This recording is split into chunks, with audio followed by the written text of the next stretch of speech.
Shalom. If you want to review and see more content, like, comment, subscribe. Children of the Promise.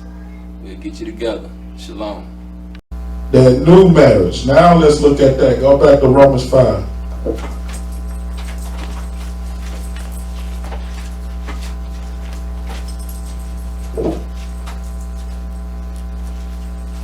Romans 5, read verse 8. Romans chapter 5 and verse 8. But God commended his love toward us, and that while we were yet sinners, Christ died for us. You said Christ died for us, go ahead. Much more then, being now justified by his blood, we shall be saved from wrath through him. Go ahead. For if when we were He enemies, said we were enemies to God, go ahead. we were reconciled to God by the death of his Son.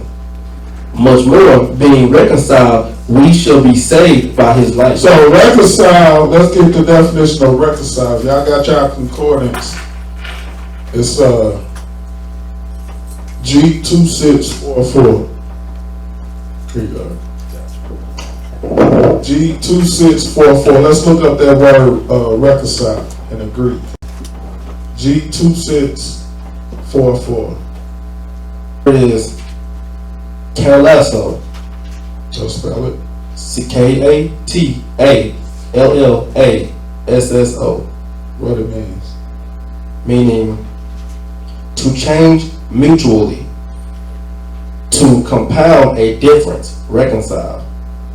Kalasso properly denotes to change, exchange, hence of persons, to change from enmity to friendship. It's like to change from hating, enmity is hatred, to change from hatred to friendship. That's what reconcile means. Goes from hatred to friendship. Go ahead. To reconcile with regard to relationship between God and man. It's in regards to a relationship between God and man. Alright, that's it on that. So now, that's the word reconcile. So read verse 10 again. Romans chapter 5 and verse 10. For if we then, we were enemies, we were reconciled to God by the death of his Son. So by the death of Christ, we went from God hating us to friendship. Reconcile. Go ahead. Much more, being reconciled, we shall be saved by his life. Now go to Colossians 1. Colossians chapter 1. So we're reconciled to God by the death of Christ. Colossians chapter 1 verse 19. Colossians chapter 1 and verse 19. For it pleased the Father that in him should all fullness dwell, and having made peace through the blood of his cross, by him to reconcile all things unto himself.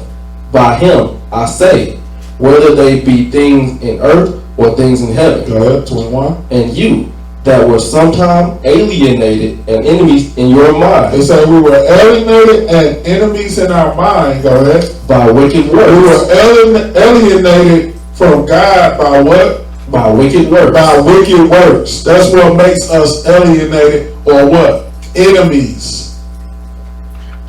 Go ahead. Yet now hath he reconciled. But now we're reconciled. But now hath he reconciled us, meaning he's brought us back from enmity to friendship with the Most High. Y'all get that? Go to Sirach 19. So now we gotta look at it on it's still a nation thing, but now we gotta, when this nation building, it starts with what? One person at a time. Now it starts with one person at a time about being reconciled to God. It's going to be as a nation, but it starts with one person at a time, and it starts with yourself. So no, we're not going to get deep into how do we get reconciled back to God But we just go look at the first step. Go to Sirach 19. And read verse 18. Sirach chapter 19. The book of Ecclesiasticus chapter 19 and verse 18. The book of Sirach chapter 19 and verse 18. The fear of the Lord is the first step to be accepted of him. It says the fear of the Lord is the first step to be accepted of him, to reconcile. Right? And wisdom obtained his love. So the fear of the Lord is the first step. That's just the first step. Go to Romans 8. Oh, my bad. Go to Ephesians 2 first.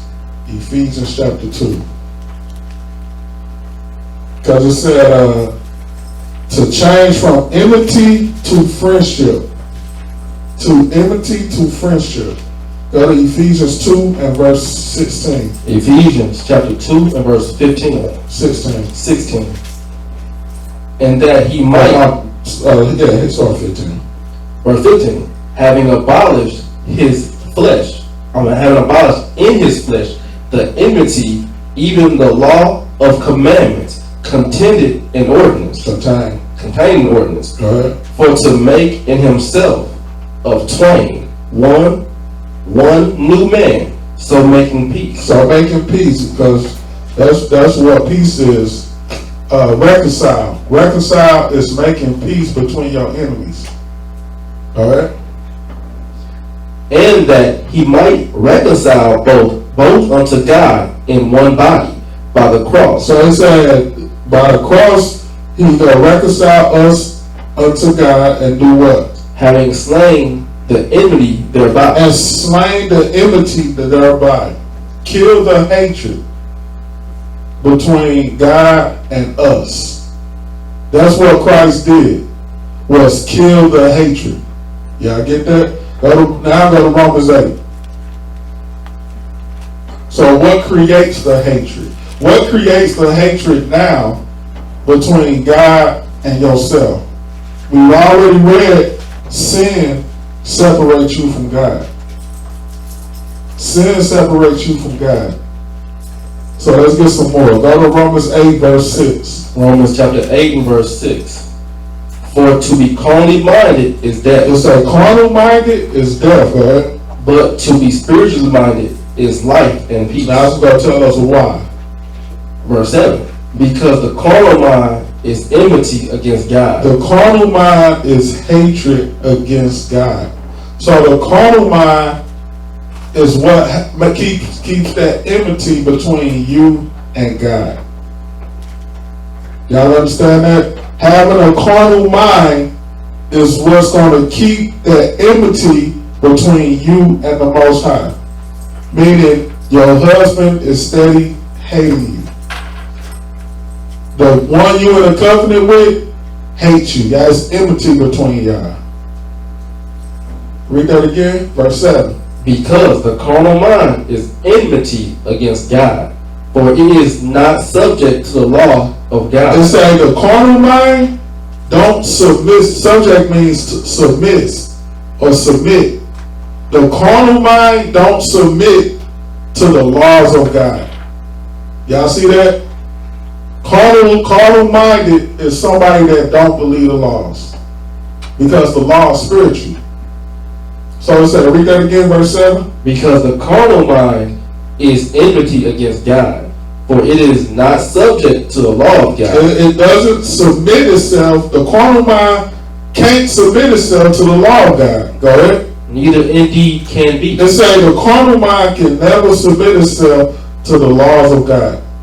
It just can't do it.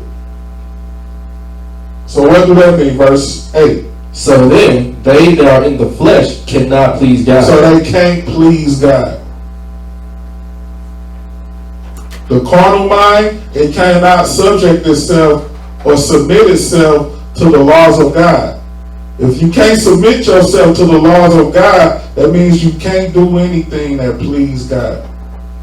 Because what please God is obedience.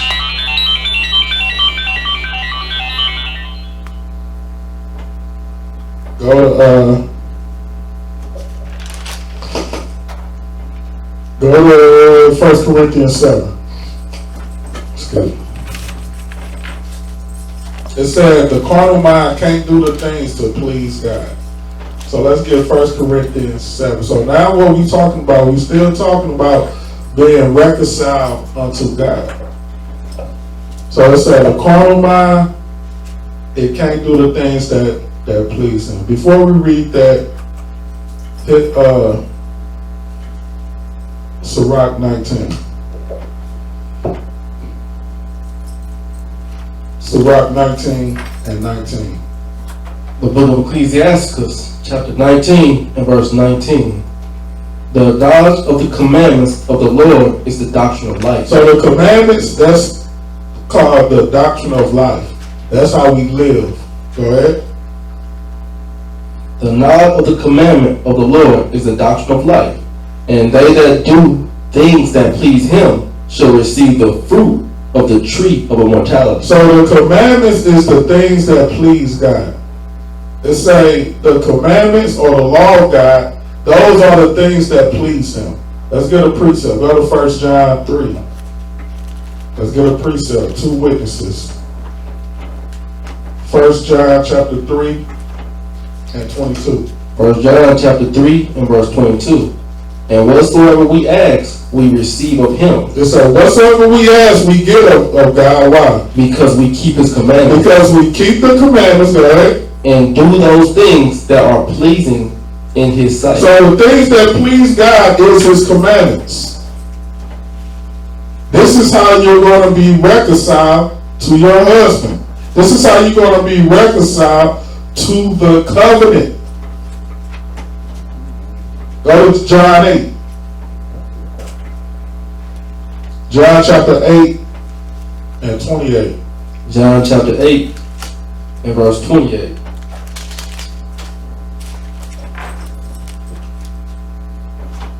Then said Jesus unto them, when ye have lifted up the Son of Man, then shall ye know that I am he, and that I do nothing of myself, but as my Father hath taught me, I speak these things. Go ahead, let's see what happened. Verse 29.